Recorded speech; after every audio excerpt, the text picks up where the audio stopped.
Aqui, pessoal, a gente tem um elemento radioativo que a questão fala que ele desintegra-se em uma taxa proporcional à quantidade de material, tá? Ele dá duas condições. Uma condição é que no início você tinha 100 miligramas e após uma semana, ou seja, 7 dias, você tem 82,04 miligramas desse material, beleza? E ele quer então a expressão da quantidade do material em função do tempo, onde o tempo aqui está representado por dias, beleza?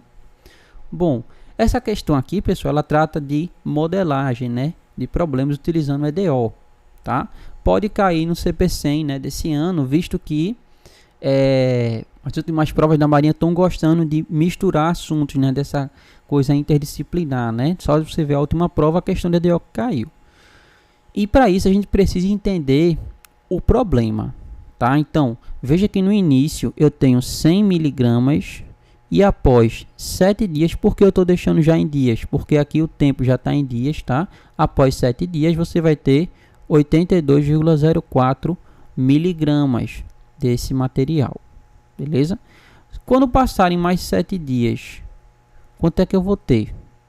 Quando passarem outros 7 dias, quanto é que eu vou ter? Então eu quero saber quanto eu vou ter de material com o passar do tempo, onde o tempo aí está representado por dias. Só que aqui tem uma palavrinha mágica. Qual a palavra mágica, pessoal? É isso aqui, ó. Desintegra-se uma taxa proporcional à quantidade de material presente. Então, essa palavra aqui, ó, proporcional, lá na matemática básica do ensino médio fundamental, quando é que eu digo que duas grandezas, elas são diretamente proporcionais? Quando o quociente entre elas é constante. Então, isso aqui é a chave para a gente resolver o nosso problema. Veja que ele diz que esse elemento desintegra-se em uma taxa. Como assim taxa? Significa que a evolução da quantidade do material com o passar do tempo em dias. Ou seja, a taxa do material com o passar do tempo. Isso significa isso aqui, tá? Proporcional à quantidade de material presente.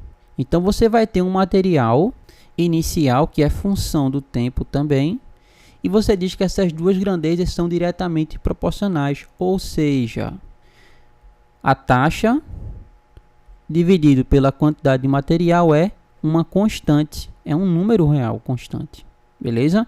Então, daqui a gente consegue resolver o nosso problema, mas a palavra-chave aqui era você saber que quando duas grandezas são diretamente proporcionais, beleza? Dá uma pausa, tenta resolver com essa dica aqui. Caso você não consiga, volta para cá. Bom, então vamos partir daqui, tá? Aí vê só, multiplicando por Q, vamos ter o quê? Ó? Que dq dt vai ser igual a alfa vezes Q. Esse alfa é um número real, né, pessoal? Bom, agora a gente vai fazer por separação de variáveis. Veja que aqui a gente pode reescrever 1 sobre Q dq é igual a alfa dt. Não esqueça que alfa é um número. Integrando ambos os membros, vamos ficar que a integral de 1 sobre Q dq é igual à integral de alfa dt. Ou seja, a integral de 1 sobre Q é justamente o ln de Q e a integral de alfa dt é justamente alfa t mais a sua constante, tá? Aplicando aqui a função exponencial em ambos os membros, a gente vai ficar, ó, que Q vai ser igual a exponencial de alfa t mais c. Portanto, Q é igual a exponencial de alfa t vezes e elevado a c. Veja que aqui então, galera, você já tem uma expressão da quantidade em função do tempo. Quem está variando aqui é o tempo, né?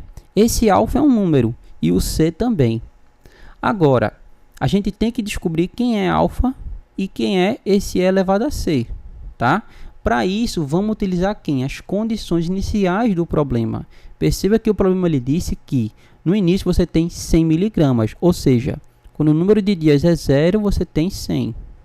Passado uma semana, ou seja, quando o Q é igual a 7, você tem 82,04. Então, vamos usar essas condições iniciais, que é o PVI, substituir aqui para justamente achar quem é essa taxa alfa e quem é essa constante C, beleza? Então, vê só. De Q de 0 igual a 100, substituindo T igual a 0 aqui, vamos ficar com o quê? Ó? Vamos ficar aqui 100 é igual a E elevado a C. Concordo? Porque aqui vai ficar alfa vezes 0, dá 0, ou seja, dá 1. E aí ficamos com essa expressão aqui. Então, eu já sei que E elevado a C é 100. Ou seja, eu já sei que a minha expressão ela é mais simples ainda. Ó. Ela vai ser dada por 100 vezes E elevado a alfa t. Agora só falta descobrir o alfa. Para isso, vou colocar a outra equação, Q de 7. Como Q de 7 é 82,04, isso implica o quê? Isso implica que 82,04 é igual a 100 vezes E elevado a 7 alfa.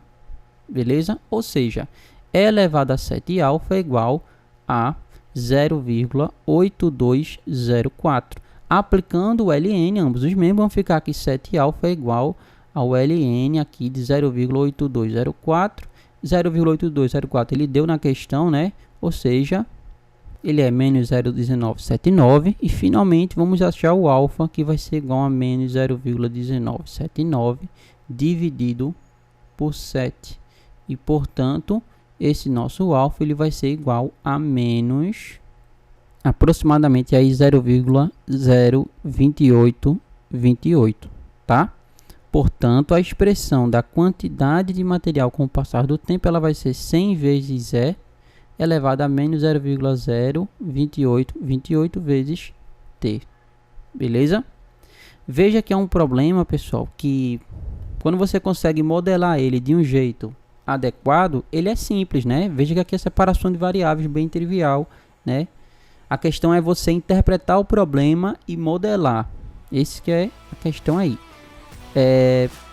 Veja que ela tem um formato bem semelhante lá no ensino básico, quando você estudou um assunto em química chamado de radioatividade, né? Lá em radioatividade você tem uma situação muito semelhante, beleza?